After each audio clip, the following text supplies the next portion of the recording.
Do you want to create scroll-proof social media ad graphics that catch the attention of possible customers? Creating ad graphics might seem like a daunting task, but with the right knowledge of what you need to do and what you have to avoid, you'll be making great ad visuals in no time. That is why in this video, we're going to talk about the do's and don'ts of social media ad graphics.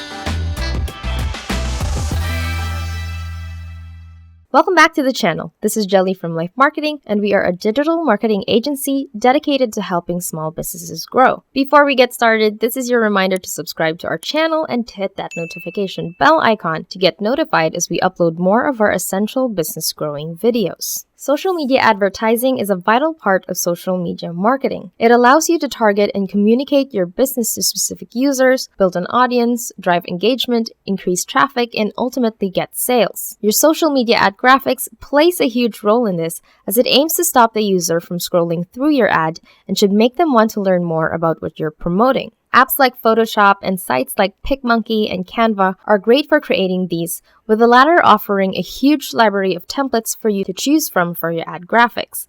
But before you jump in and start designing, here are some important do's and don'ts in creating your ad graphics. First is to use contrast to better feature your product. What makes this group of colors a good composition and this a bad one? The first image is a great example of good contrast, and the latter, not so much. If you grayscale both images, you'll find that you can still clearly see the definition of each shape on the first image, whereas the other one loses definition and each shape isn't as pronounced and set apart from one another. That's because the second image has colors of similar value. Value refers to the lightness or darkness of a color. You may be using different colors for your main image and background, but if they're similar in value, you're going to lose contrast and won't be able to highlight your main image very well, as your hero image will blend into the background. You'll want to use contrast to feature your product, and doing the grayscale check before finalizing your ad graphics will help with this. If there's not enough contrast, you'll want to separate your main image from its background and either edit the background's color value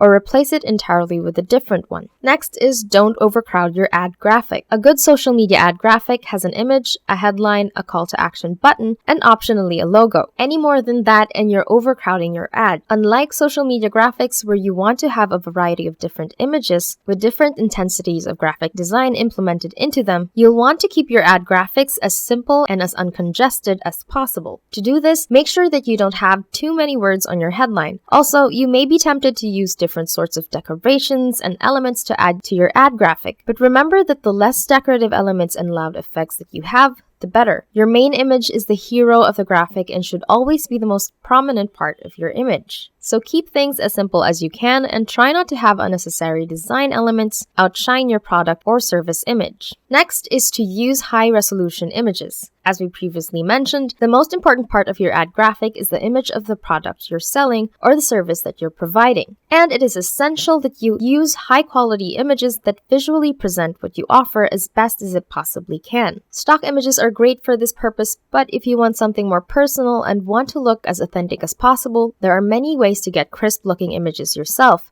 And we have a previous video on how you can use your phone to make professional-looking product shots, so if you want to shoot great quality product images yourself, be sure to check that out. Hello!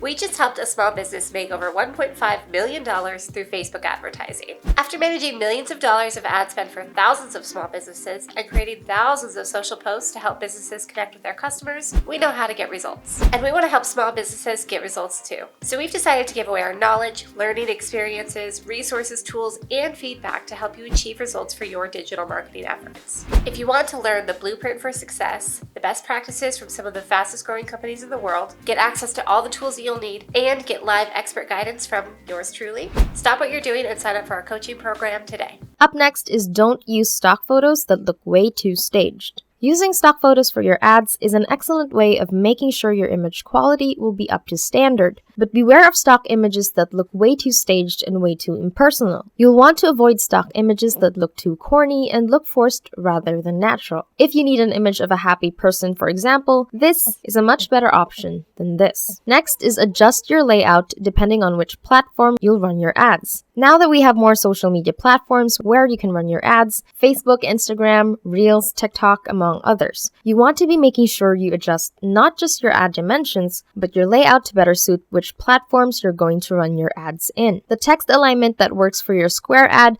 might not be the best option for your TikTok ad. The same goes for the location of your buttons and your main image. Also, what works best as still images on one platform might be more appealing in a video format on another. Take these into consideration when adjusting your ad graphics across different platforms. And lastly, stick to your branding guide colors. If you've already established a branding guide for your business, you already have a specific look and style in your social media graphics. But you might at times be faced with situations where you'll want to introduce some colors outside of your brand guide to fit the specific ad better. For example, if you're running ads on a Valentine's Day promo, you'll want to use red to attract the visual attention of your audience and to use the color psychology of red to associate with the specific holiday better. This is fine, but remember to tread carefully. At no point do you want to completely abandon your set visual branding. For example, on a Valentine's Day ad, instead of going all out on the color red and its hues, you may want to try using your usual branding colors with a touch of red accents and relevant symbols. That way, although you're introducing a new color outside of your branding, it'll still look like the graphic is yours and will have the personality that your visual graphics have. And that is it for today's video on social media ad do's and don'ts. Do you have any ad graphic tips you'd like to share? Let us know down in the comments below. And please give this video a thumbs up if you enjoyed it and subscribe to our channel for more essential digital marketing guides.